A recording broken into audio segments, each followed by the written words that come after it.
नमस्कार माझ्या बालमित्रांनो, साईराम.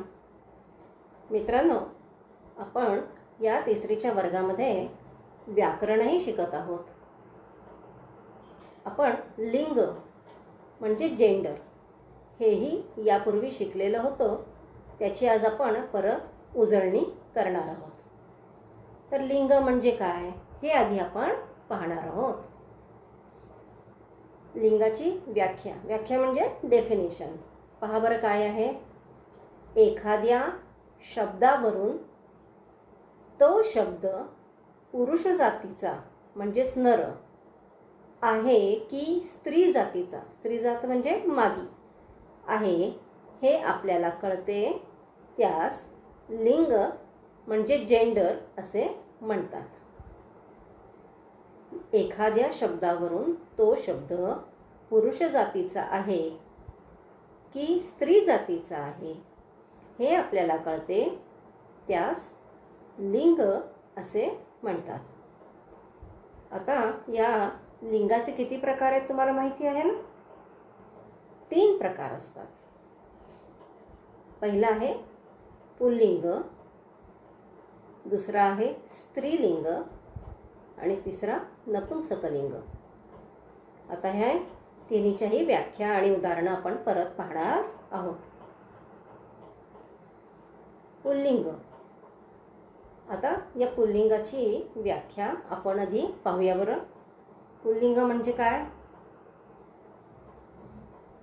एखाद्या शब्दावरून जेव्हा पुरुष जातीचा बोध होतो तेव्हा त्या शब्दाला पुल्लिंग असे म्हणतात. एखाद्या शब्दावरून जेव्हा पुरुष जातीचा बोध होतो तेव्हा त्या शब्दाला पुल्लिंग असे म्हणतात. आता पहा बरं, कोणताही शब्द जेव्हा येतो तेव्हा त्यात पुरुष जातीचा, जेव्हा आपल्याला माहिती होतं की हा शब्द पुरुष जातीचा आहे तेव्हा त्याला पुल्लिंग असं म्हटलं जातं. आता उदाहरणं पहा. मुलगा, बैल, सिंह, मामा. अजून काही उदाहरणं आहेत पहा बरं. आजोबा, बाबा, काका. हे सगळे पुल्लिंगाची उदाहरणं आहेत. स्त्रीलिंग. आता इथे मुलगी दिसते पहा. हे मुलगी हे स्त्रीलिंगाचं उदाहरण आहे. आता स्त्रीलिंगाची आपण व्याख्या पाहूया. स्त्रीलिंग. एखाद्या शब्दावरून जेव्हा स्त्री जातीचा बोध होतो तेव्हा त्या शब्दाला स्त्रीलिंग असे म्हणतात. एखाद्या शब्दावरून जेव्हा स्त्री जातीचा बोध होतो तेव्हा त्या शब्दाला स्त्रीलिंग असे म्हणतात. कोणताही शब्द जेव्हा आपण पाहतो तेव्हा इथे जेव्हा आपल्याला कळतं की स्त्री जातीचं हे नाव आहे तेव्हा त्याला स्त्रीलिंग असं म्हणायचं. उदाहरणं पहा. मुलगी, गाय, सिंहीण, मामी. आता अजून काही उदाहरणं पहा बरं. आई, आजी. अशा पद्धतीचे आपल्याला खूप सारी उदाहरणं आपल्याला माहिती आहेत. त्यानंतर आपण शिकलो होतो की कॉमन जेंडर. कॉमन जेंडर म्हणजे काही वेळेला असे काही शब्द असतात की जे स्त्रीलिंगामध्ये पण वापरले जातात आणि पुल्लिंगामध्ये पण वापरले जातात. जसे विद्यार्थी. वर्गामध्ये किती विद्यार्थी आहेत असं जर कोणी विचारलं तर विद्यार्थी आणि विद्यार्थिनी असे वेगळे वेगळे मोजले जातात का? नाही. तर टोटल विद्यार्थी किती आहेत, मग त्यामध्ये मुलं आणि मुली दोन्हींची संख्या सांगितली जाते. त्यामुळे इथे कॉमन जेंडर विद्यार्थी हा सुद्धा शब्द येणार आहे. तसंच कर्मचारी. कर्मचारी म्हणजे ऑफिसमध्ये जे लोक काम करतात, मग त्यात स्त्रियाही काम करतात, पुरुषही काम करतात. त्यामुळं कर्मचारी किती आहेत असं विचारल्यानंतर त्या ठिकाणी स्त्री आणि पुरुष दोन्हींना एकत्रपणानं विचार केला जातो त्याचा. आता सामान्य लिंगाची आपण व्याख्या पाहणार आहोत. एखाद्या शब्दावरून तो शब्द पुरुष जातीमध्ये आणि स्त्री जातीमध्ये पण असतात, त्यांना सामान्य लिंग असे म्हणतात. एखाद्या शब्दावरून तो शब्द पुरुष जातीमध्ये पण आहे आणि स्त्री जातीमध्ये पण आहे, हे जेव्हा आपल्या लक्षात येतं तेव्हा त्याला सामान्य लिंग असे म्हणतात. उदाहरणार्थ डॉक्टर. आता डॉक्टर, स्त्रियाही डॉक्टर असतात, पुरुषही डॉक्टर असतात. त्यामुळं डॉक्टर हा शब्द पुरुष आणि स्त्री या दोन्हीमध्ये असल्यामुळं स्त्रीलिंगामध्ये पण येतो आणि पुल्लिंगामध्ये येतो. पालक. पालक म्हणजे आई बाबा किंवा जे कोणी आजी आजोबा, जे कोणी घरामध्ये पालक आहेत त्यामध्ये स्त्रियाही आहेत, पुरुषही आहेत, म्हणून पालक हा शब्द सामान्य लिंगामध्ये येतो. तसंच विद्यार्थी. आपण आता पाहिलं विद्यार्थी हा शब्द. विद्यार्थी म्हणजे मुलं आणि मुली वर्गामधले. त्यामुळे ते स्त्रीलिंगामध्येही वापरलं जातं आणि पुल्लिंगामध्येही तो शब्द वापरला जातो. तर ही सगळी सामान्य लिंगाची उदाहरणं आहेत. आता आपण नपुंसकलिंग याची व्याख्या पाहणार आहोत.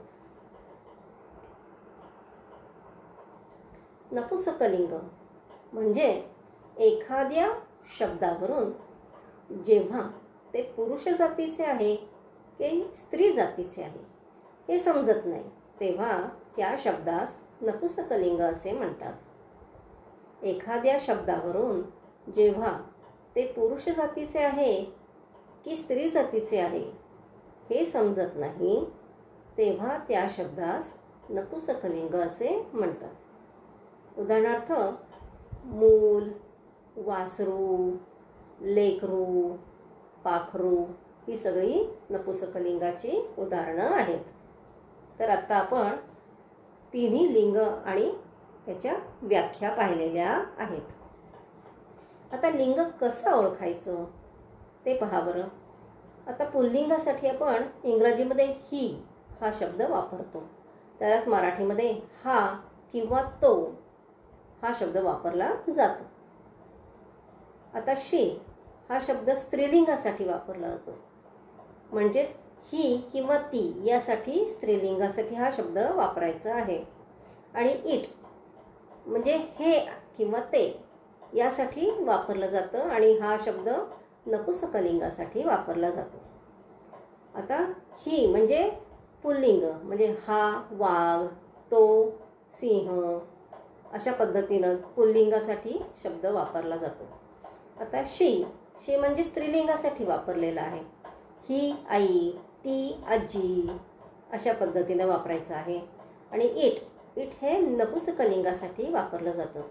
हे पेन, ते घर, अशा पद्धतीनं तुम्ही सुद्धा लक्षात ठेवायचं आहे की हा, ही, हे किंवा तो, ती, ते हे शब्द स्त्रीलिंग, पुल्लिंग आणि नपुंसकलिंगासाठी वापरलं जातं आणि त्या शब्दावरून तुम्ही लिंग ओळखायचं आहे.